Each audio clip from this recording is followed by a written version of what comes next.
从台湾到柬埔寨工作，被软禁了58天。在韩国担任编辑，做大概1年半。去法国钢琴家教的工作，有1年半的工作经验。从马来西亚来，在中研院担任研究助理，4年的工作经验。澳洲打工度假，然后2年。中国厦门工作，当乐器行的店长，大概工作了1年半到2年。越南工作了6年半，是纺织业的开发主管。从虽然来到台湾，我在台湾工作已经10年了。去加拿大，然后从事餐饮业做了3、4年。去新加坡工作，大概做了3年的时间。喜欢追星。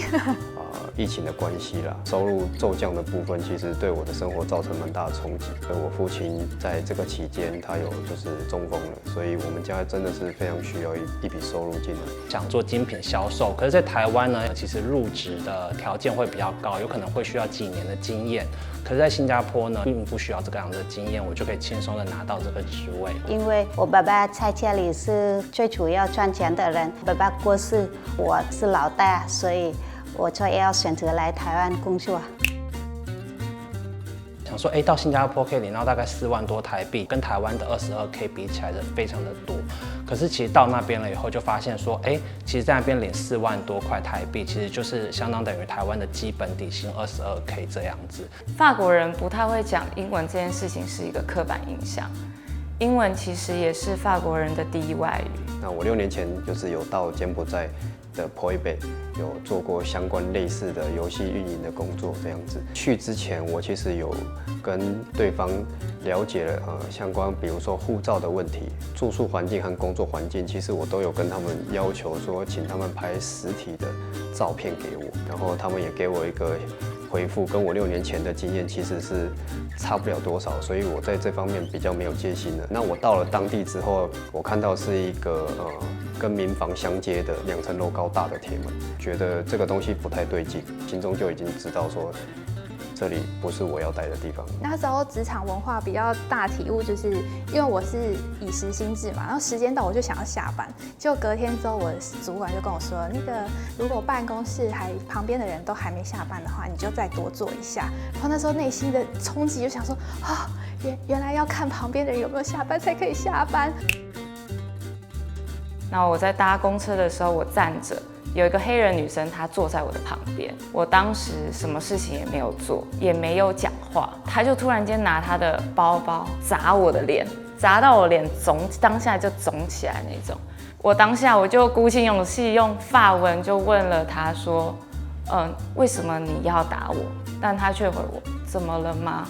曾经有个经验，就是去应聘一家公司，他们答应帮我申请工作证，可是，在申请的过程中，大概耗时了3个月左右，但一直工作证没有被审核下来，那所以我就被迫很无奈的只能放弃这份工作，去另外寻找一份新的工作。因为语言的能力不足，然后一开始听不懂客人的需求，然后有一点被同事刁难的感觉，然后就会觉得工作上心有点累。比较心酸反而是有时候遇到台湾的业主，知道我是台湾人之后，都会说，你也是台湾人，那打折啊，算便宜一点啊，或者再加个时间什么的，然后就会觉得说，我一个台湾人在外面已经这么辛苦了，还要被杀价。最心酸就是我要被逼着拍抖音，还要取一些比较羞耻一点点的绰号，动作啊你还要被这样子动，然后说脚你要这样子摆才会细什么的。然后最夸张的是，我看到那个镜头下那个美肤10级的特效超扯，我的脸本来是这样，然后在那个美肤10级的特效下变成这样。存到1桶金，然后回来把车贷都缴清。是认识我现在的初恋女友。以前我可能是公益冷漠，那现在这趟回来之后，我发现我公益心其实有明显的大幅增加。每个礼拜5、礼拜6下午的1点到5点，我都会从新竹到台北的西门町，做一个摆摊的动作，就是想要告知更多的人，不要去一些危险的国家，保持一个包容开放的态度。因为老实说，去中国工作前，对大陆人有一些的刻板印象不是那么的好。你实际去那边生活之后，你会发现他们有很多可以值得学习的地方，然后就会觉得以前自己好狭隘。我那时候遇到很多欧洲背包客，他们大概都是18、19岁。那我去问了这些欧洲背包客，我就说，你们是高中毕业吗？你们没有读大学？